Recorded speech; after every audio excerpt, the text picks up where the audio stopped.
Hey, what is up, everybody? This is Steve Breach coming to you here today, driving home after another good day of work. Continuing to cover just about every single Royal Rumble rumor that I hear on my way to the show. And I don't know, honestly, just having a pretty good day. This is a rumor that I've heard for going for a little while. Honestly, I thought it was dead. It's picked up steam a couple of times that Matt Cardona, goes back to WWE. I really thought that when he did the ROH pay-per-view last month, that was him finally signing a deal for AEW. He flirted with them where he came and did the one-off last year during the Adam Copeland Cope Open or whatever heck it was, where he just showed up to have one match against his favorite wrestler that he was growing up in. It was one hell of a dream. I'll tell you the truth. Matt Cardona, aka the guy who used to be Zack Ryder when he was still alive, I put him in the sort of pile of wrestlers like Carl Anderson. Carl Anderson is a good dude that I honestly I'm up for him. Whatever he's doing, I'm all for it. When the Good Brothers got released from WWE, ended up sparking a pretty wild run for him that he's talked about on the newly Talkin' Shop episodes that have came out. It pretty much put him on, I don't want to say it was the reason why, but went on a pretty deep spiral, and now he's 1 year sober and he's better, but I've always liked him posting pictures of him and his family. And if he was gonna go wrestle for Impact, I was down for it. If he was gonna wrestle for AEW, I would have been there. I was all for him going back to WWE. I was kind of surprised by that, and this will all tie into the Matt Cardona shit. But when he got released, they went on the podcast. They pretty much restarted the podcast because they got released, and they just went on YouTube and they just tried to burn WWE down. They were mad. They were upset. They said a lot of bad things about the company, about Triple H, the way they were treated. I still want to hear their story about what the hell happened on those planes over in Saudi Arabia, where basically the WWE guys were kidnapped. I think that was back in 2019. But they went back. And since they've been back, now Machine Gun's injured. Him and Luke Gallows, it really seems like they're not really getting used that much. Why did they jump back to go to WWE? Is the money that much better? It doesn't seem like the scheduling is that much better. I know a lot of wrestlers say when they get released from WWE, their first year out on the indies, they're actually making more money because they're a hot name fresh off being off WWE's TV, that everybody wants to bring them in, and then every time that you go back, it kind of goes down and down and down. So maybe that's the reason why you get a guaranteed amount. What's rolling in. But for Matt Cardona, I think he'd really want to be there just to have the same schedule as Chelsea Green. Since TKO has really taken over, we've seen that they've eliminated house shows up until March. So they'd kind of just be working the television schedule, flying there and back. More time around the house. If he's not working an independent schedule, he's not gone when she's there, and they'd be around for each other. Cardona, I've listened to on the Major Wrestling Figure podcast, which has turned into the most expensive free podcast in the world to me. I'm a big fan of the retros as well as the big rubber guys. I will say that I make unboxing videos for Ringside Collectibles. The Ultimate, they get me. I'm starting to figure out that they're starting to remake a lot of guys, and I don't need 3 Ultimates of Bret the Hitman Hart. So hopefully I can free up some room on some of those by freeing them up, by finding which one I think is the best one. But Cardona is a guy that I root for, and I really like the inspirational videos. I know I'm not a wrestler. I'm never going to become a wrestler. I really like the wrestling business. Sometimes it seems like more than I actually like the wrestling shows.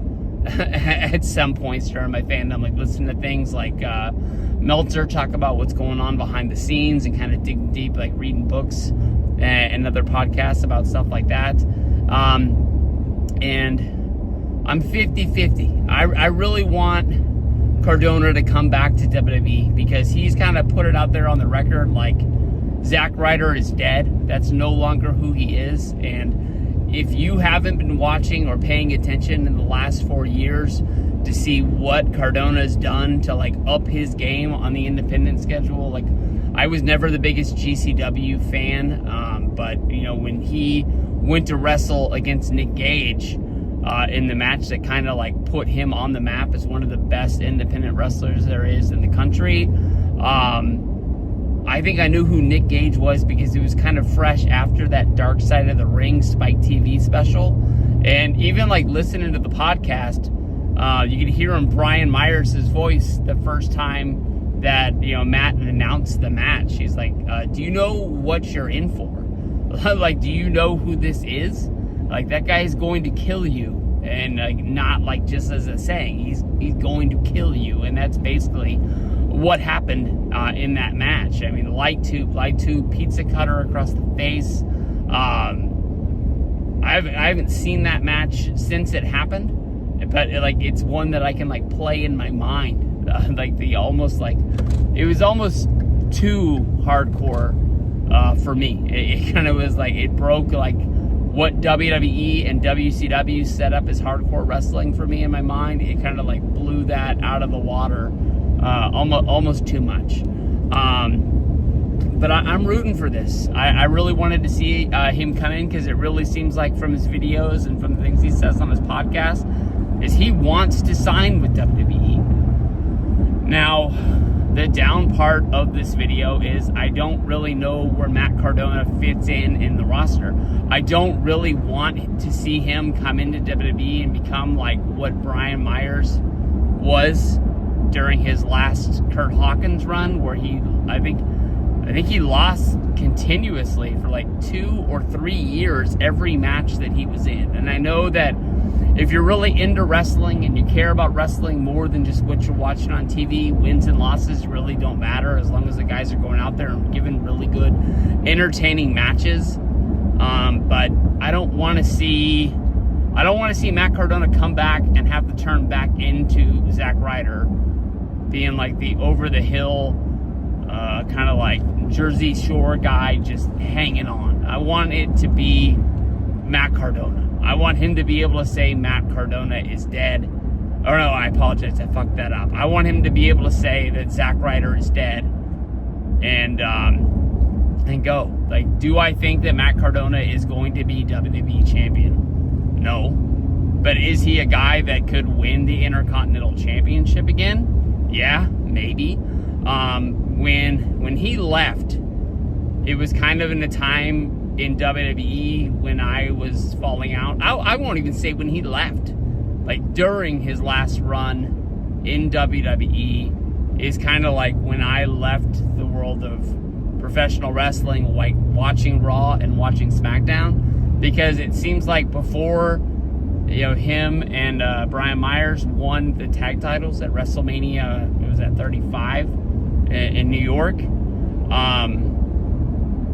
The singles run was honestly almost non-existent in the world of 50-50 wrestling, where it seemed like everybody won today, lost tomorrow.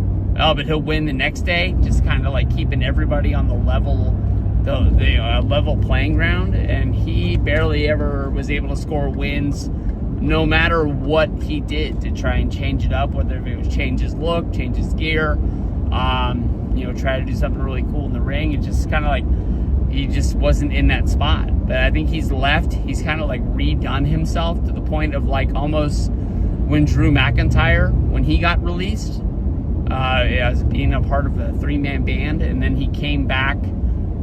Drew is not looked at as a guy that would be hanging out with Jinder Mahal and Heath Slater, playing air guitar in the back. I think those days are done. Those jokes aren't even able to be made. The only thing that is a constant is that he still calls himself Drew McIntyre. So I mean, could he come back and be remade to the point where he's a badass? That I've already said that Drew's one of my favorite characters in WWE right now. I love the fact that McIntyre gets to walk around and act like he's the only one not crazy. that everybody else is being a bad guy. He's the ultimate good guy, and nobody else is seeing all the bad shit that like Roman Reigns is doing. But I think it would be cool. The fact that, you know, within a good small amount of time, you know, that he'd be able to say he worked in AEW, he worked in ROH, he worked in WWE all at the same time.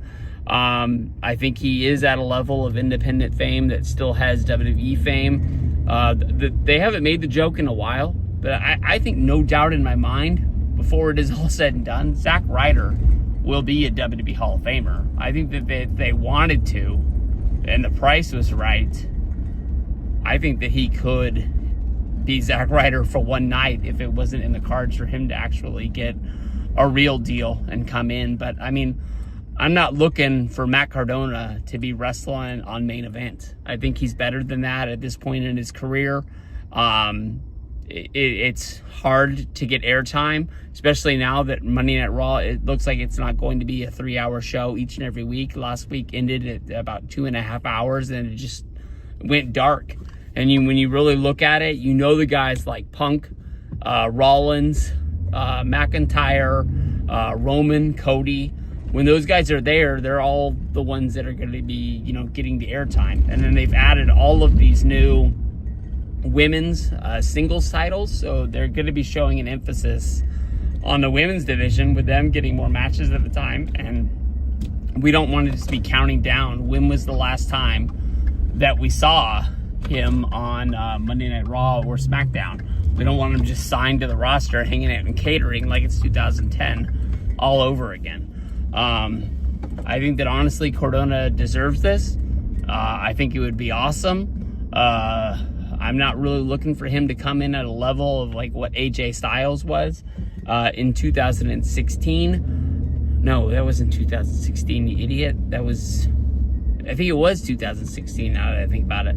But, you know, it is kind of like that, because if you remember back to when AJ came in, there was all these questions like, would WWE sign somebody at AJ's age?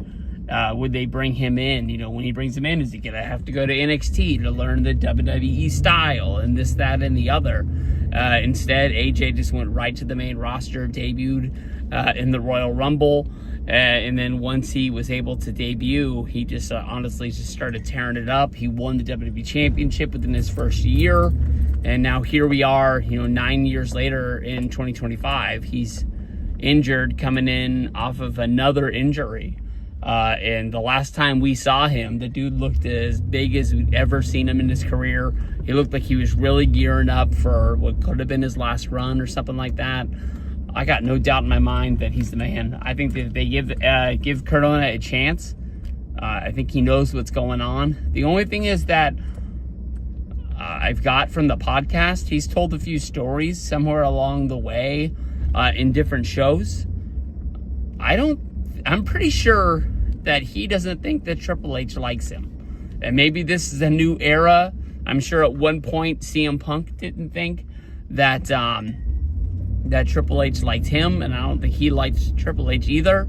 But I think that if he's able to prove that he is honestly there for the right reasons, he's going to do everything that he's asked. I think the Triple H in this new Triple H Netflix, whatever you want to call it, WWE era, you know, I think it's going to be like if we've got something for you and you're the guy that can go out there and deliver what's going on, he's going to give you the ball. If you think about it, like when Triple H first got to this like point of power, he was the guy who was able to go out and do these like, you know, impossible things. Getting Ultimate Warrior to come back to WWE, getting Bruno Sammartino to come back to WWE. All of these things people have thought of like impossible things for them to sit down with Vince McMahon and like shake hands and like do business yet once again.